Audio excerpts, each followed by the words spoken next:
Hi, everyone. Welcome. I'm Janine Vanderburg with Changing the Narrative, and we're a campaign based in Colorado to change the way that people think, talk, and act about aging and ageism.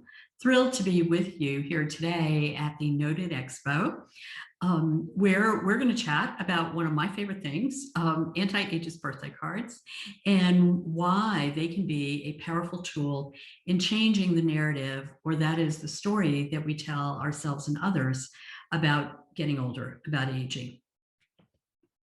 So I'd like to start by doing this.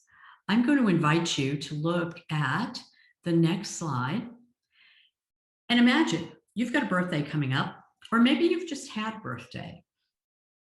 And I want you to reflect on how you think about that upcoming or just past birthday. Item number one, are you sad about it, angry about it? You hate the thought of getting older. Icon number two, maybe you're just neutral. You're like, I don't care one way or another. Or number three, you're feeling, woohoo, I can't wait. I have a birthday coming up and I'm excited about what the next year will bring.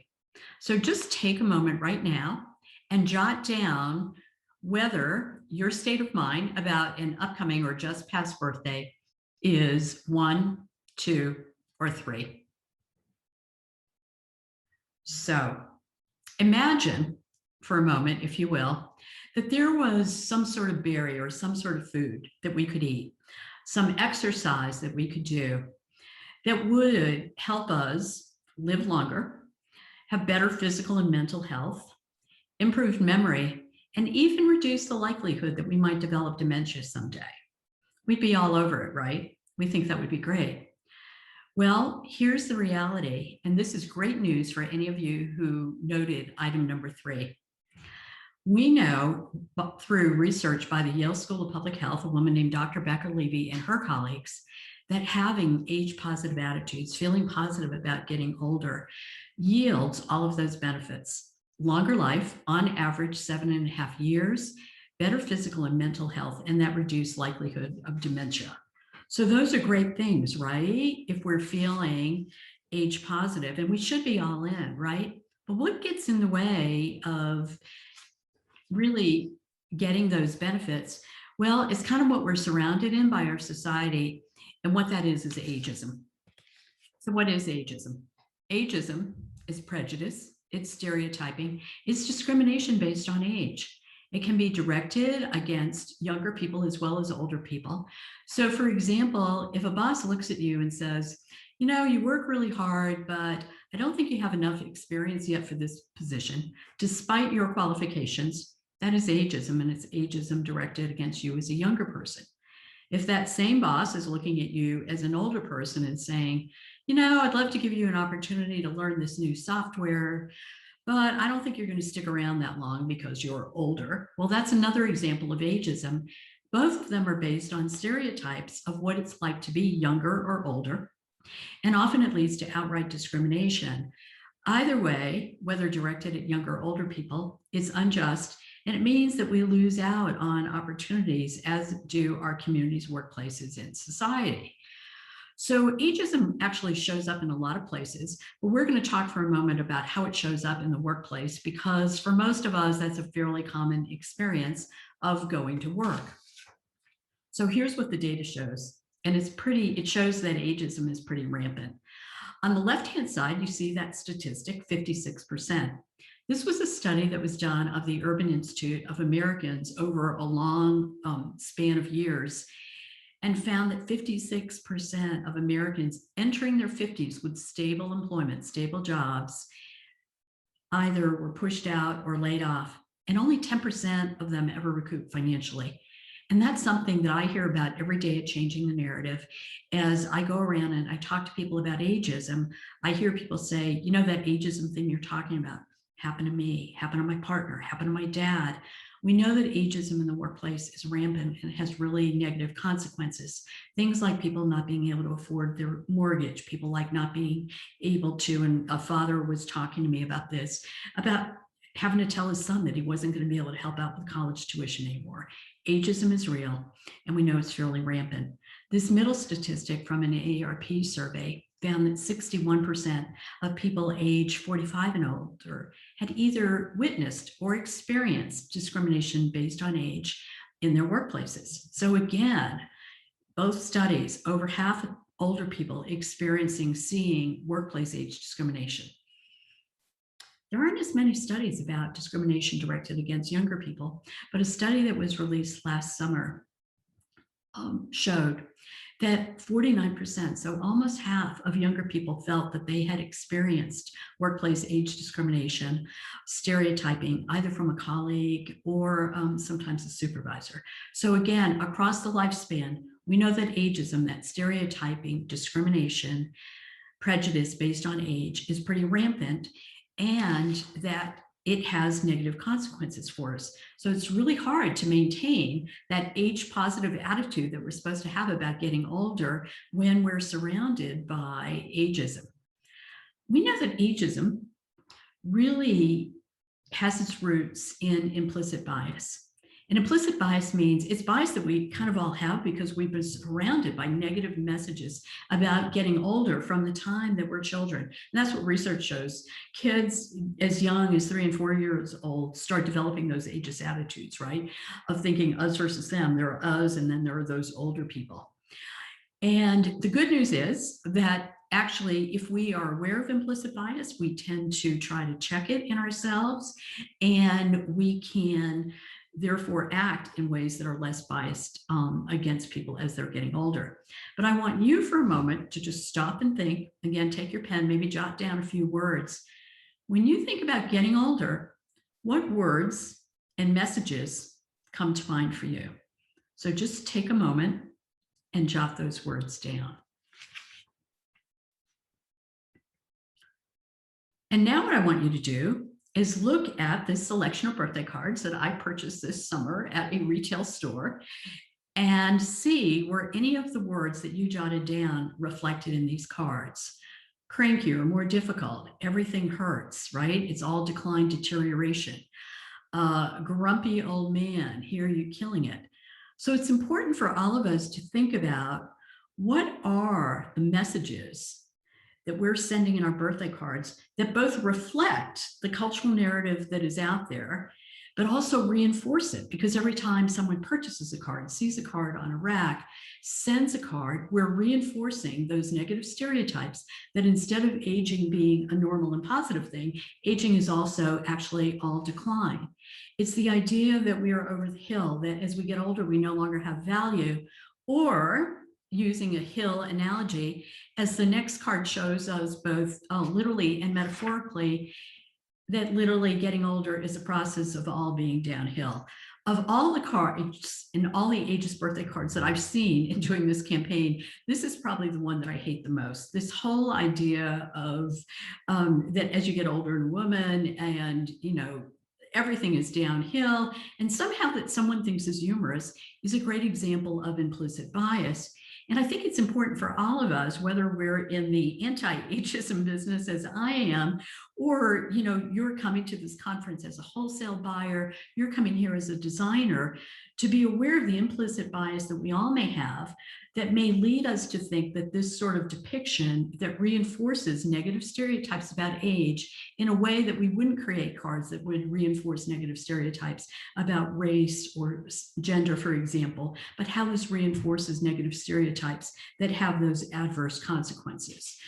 And the good news is we can actually do something about the message. So the interesting thing to me also with birthday cards is how early those ageist attitudes and that implicit bias starts to express themselves. So a few months ago, I was shopping for birthday cards for my youngest daughter, who is turning 30, and she's got a great job, and she's worked really hard and just received her MBA. She's got a caring family. She's got great friends, right? Life is good. But what's the message that she's getting as she turns 30? Well, these cards kind of show us that, again, it's all downhill from here. So I think we just need to stop and examine in what way do we actually, as we are creating these cards, are we reinforcing the negative stereotypes that are out there about getting older, and make it harder for any of us to develop those kind of age positive attitudes that we need. So changing the narrative is about changing people's thinking and actions and the way they talk about aging, about getting older, and about ageism. And one of our sayings is we can't just talk about it. It's not going to be really helpful if I just run around talking about ageism. We got to be about it, right? And so to that end, a lot of our work is directed at attempts to try to end ageism. So we do workshops on ageism. We teach people how to reframe aging. We do social media campaigns. 2 years ago, we did a photo contest campaign to move away from the negative photos about older people that are either the pharmaceutical ad version or the poor lonely woman looking out of her window. And instead, what we did is we did a contest to solicit photos about people getting older that are doing real things that older people do, like starting businesses and working and intergenerational tutoring and mentoring and volunteering in community, all the things that we do across the lifespan, right? So the opportunity actually presented itself during our pandemic year.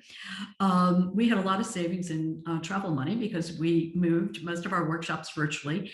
And we decided to invest that money in local artists. We had been talking for a few years about this idea of doing something around birthday cards. And what came to us is let's contract with local artists who we know are, taking a hit financially during this year. And let's have them create their idea of what a pro-aging business card or birthday card would be, if you will. So here's what we did. We put out in September, we put out basically a call for artists. And because our initiative, even though we do work across the country, is based in Colorado, we decided to limit our call to artists to Colorado artists. So we put a call out there and we reached out through all of our networks, through design schools, businesses, etc. And we basically said we were looking for artists who are willing to design anti-ageist birthday cards. So of course we had to kind of explain what anti-ageist birthday cards are, because the good news is, and if you didn't know much about ageism before this presentation, most people don't know much about ageism, which is why we do presentations like this. Our charge to our artists was pretty simple. We simply said, we want cards that celebrate and don't denigrate getting older.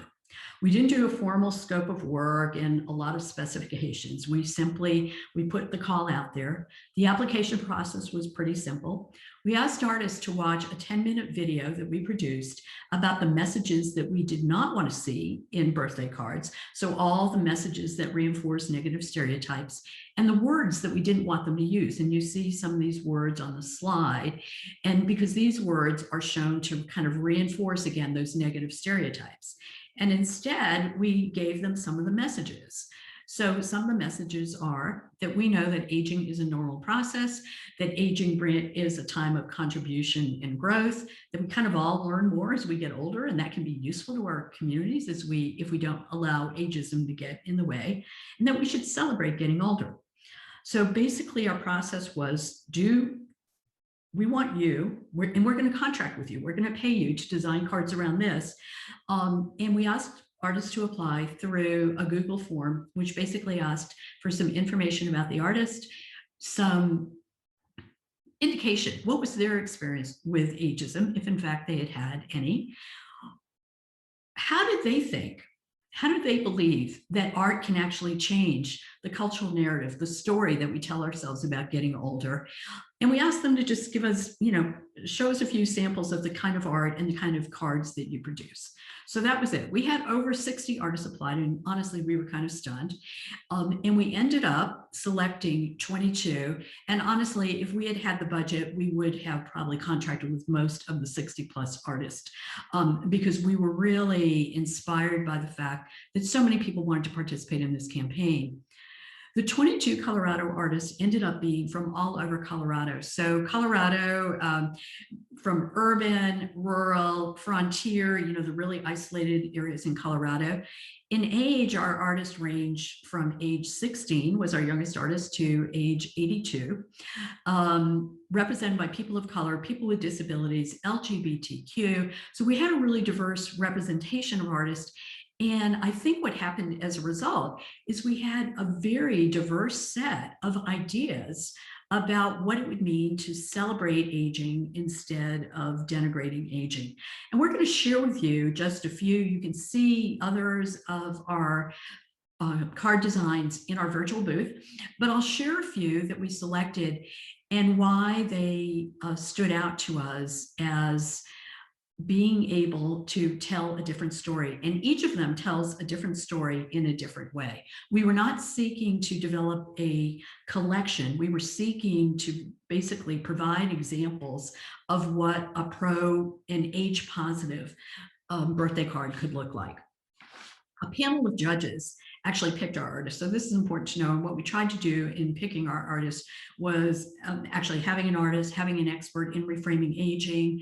On the panel was a small business owner who sells like gifts for good, including a greeting card. So it has a really social justice bent. We had the director of a nonprofit art gallery that works with youth with disabilities. So in the same way that our artists were diverse, so were the panel of judges who selected the artists who participated in the campaign. So I'm now going to run through a few of the designs and explain why, in our view, they help to change the narrative about aging away from the negative stereotypes and towards a more positive view.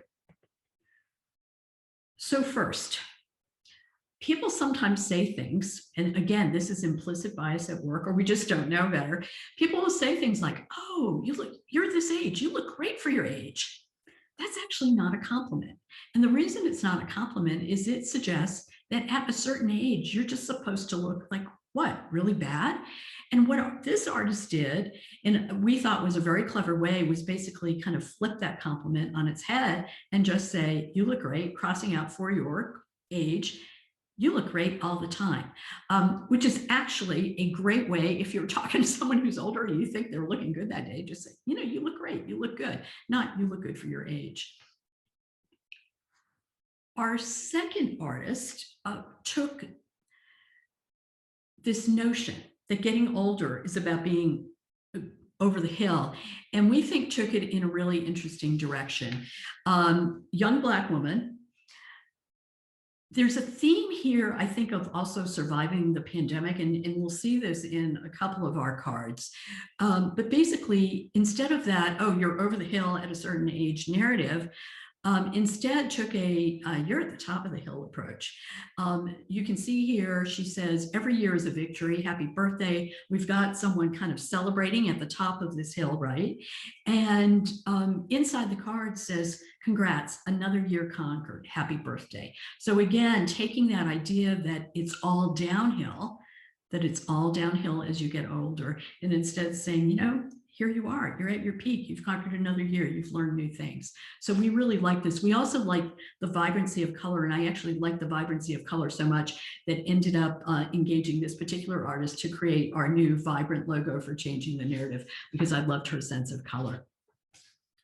So what we loved about this artist, and this is actually our most popular card, our best-selling card, and the one that people keep sharing on social media, etc. So after what I think we can all acknowledge was a dismal year for so many, and where the OK Boomer theme kind of morphed into Boomer Remover with COVID and whatever, here was someone who's saying, you know what? I am a boomer and I'm celebrating about it. And by the way, I'm celebrating my birthday. And so created this very, clever card. And I think we all have felt this way, certainly coming out of the pandemic. We just want to put that party hat on and right in toast and have a glass of champagne.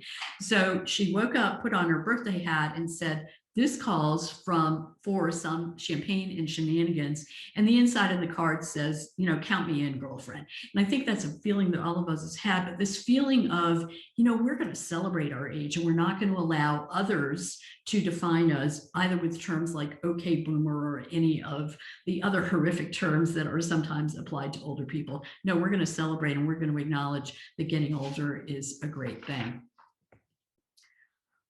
And then this artist deliberately took on the It's All Downhill theme. Now, this is one of my favorites. And actually, I gave this card to my husband when he celebrated his birthday 2 months ago. Instead of it's all downhill, it's like, no, we're looking upward. We're looking toward the future. We are looking at new adventures. So the theme of this card is really, and you can see, with the telescope looking outward, we are looking outward, we are looking upward towards new adventures in our life as we get older. And for me, this was very personal because my husband and I were kind of taking on this kind of encore career, and we're doing some new things in our lives, and we're starting on our next adventure. And so I think this really appeals to people who are, maybe stepping away from something they've always done and looking forward to a new experience, something new, to be able to say, no, aging is not downhill. Aging is a time where we're going to look at what's next. And sometimes in the field, it's called second stage, third phase, whatever it is. But this really appeals to that particular demographic and new adventures. And then finally, I wanted to share this one because we actually received a number of cards that reflected, I think, sentiments that are prevalent in other cultures about getting older. So this particular card was developed by an artist named Arlette Lucera, who is also the director in Colorado of the Chicano Humanities and Arts Council. And it kind of reflected this idea that actually getting older is a time of, kind of being able to share wisdom and experience. And we love the sentiment that it says, if experience is the currency of living life. So already we're talking about money. If experience is the currency of living life, then wisdom is wealth. And here's to continued wellness and abundance. Happy birthday.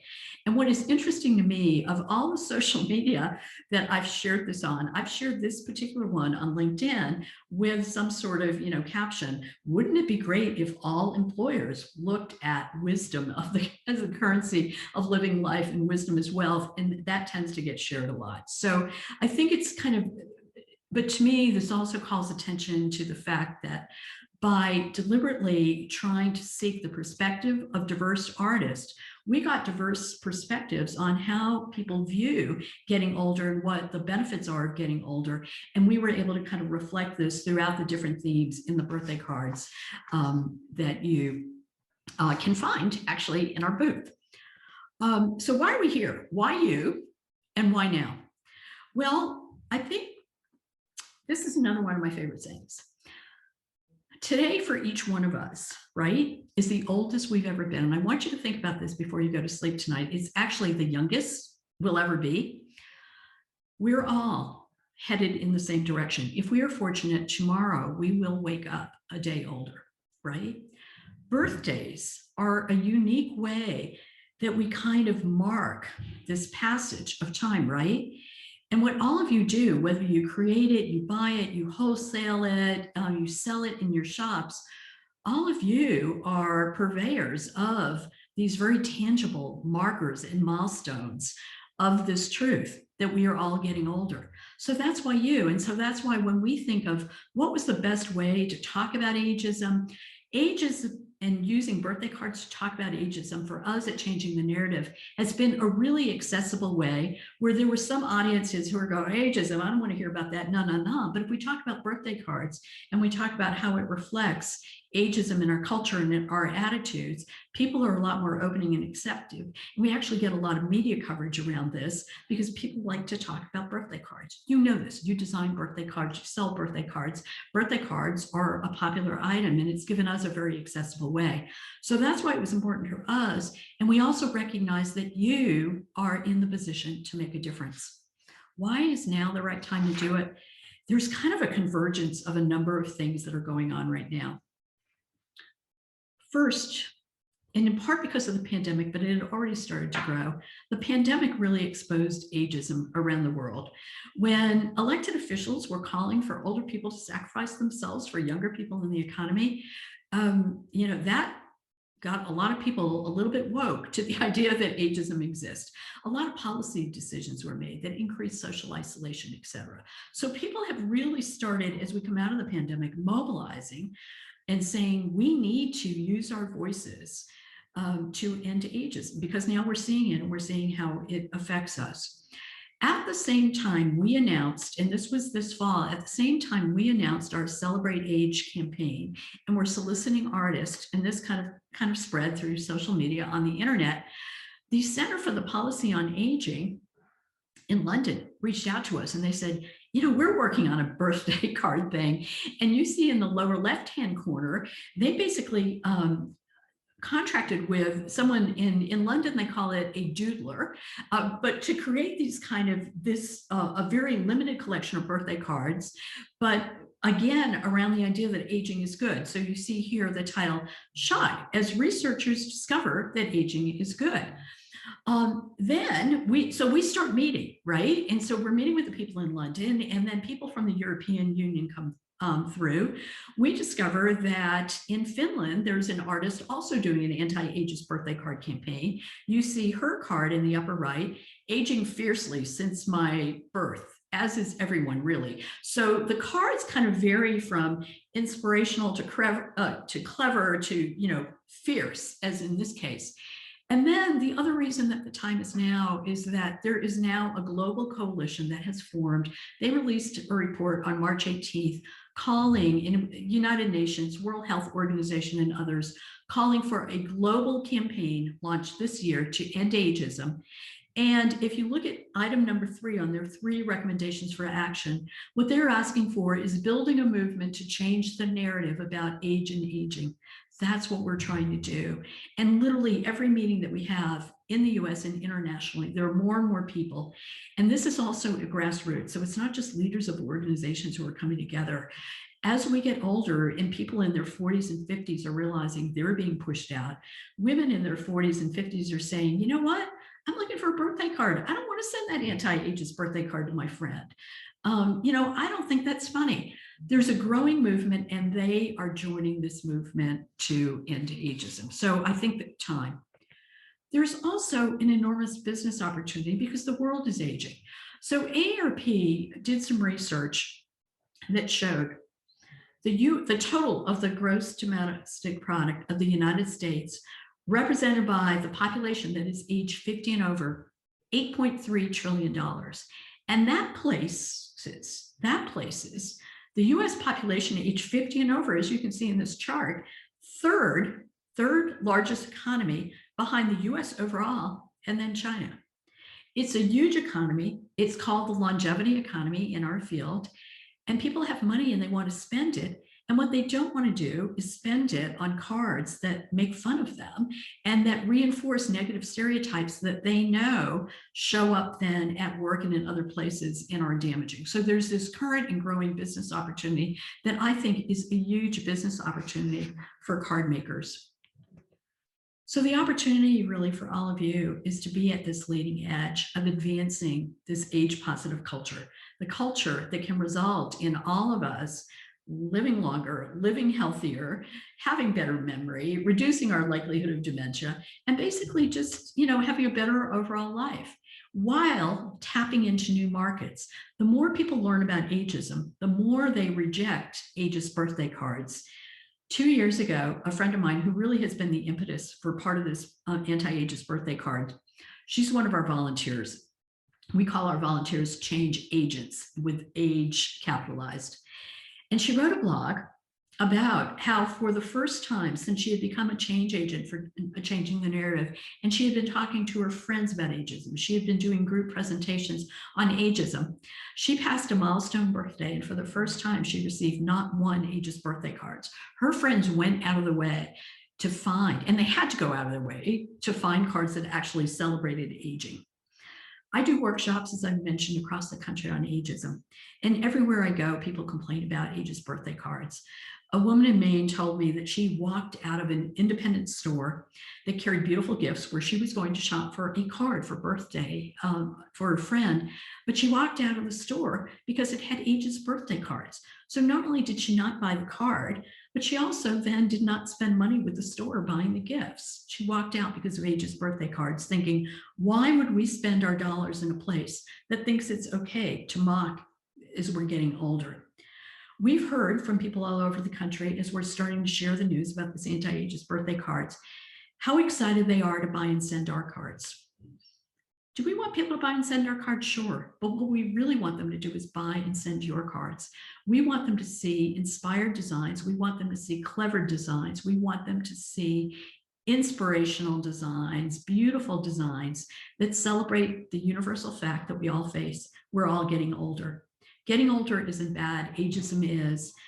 The greeting card industry, and I hope all of you have a huge opportunity, and I'll hope you'll join us in trying to change the narrative, telling a different story about getting older. Here's how you can connect with us. You can certainly come and find us at our booth. We're in aisle 3. We're changing the narrative, and I'll leave this up for a few minutes. You can connect with us via email, on our website, Twitter, Facebook, LinkedIn. We'd love to chat with you about how you can be part of a different narrative. Thanks so much.